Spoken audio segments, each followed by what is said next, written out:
బిర్యానీ తీసుకున్నాను.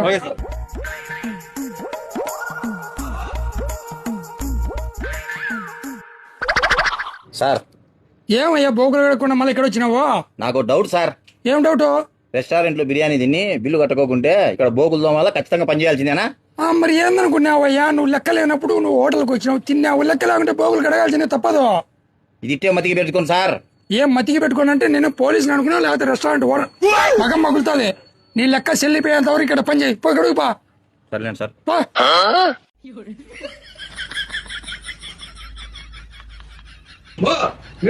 అడుగుతాడు నా ఇన్ని నేను కడగలేనన్నా వాళ్ళని ఉండమన్నా నాకు తోడు.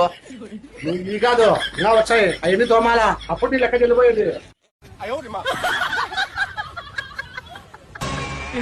డ్రెస్సులు వేసుకుంటాను, ఏం హాలత్ అయిపోయింది.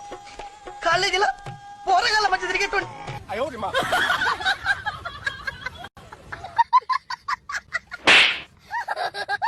ఏదానికన్నా మరక ఉండేదనుకో మళ్ళా పచ్చికంతి తోముతావు, అర్థమైందా?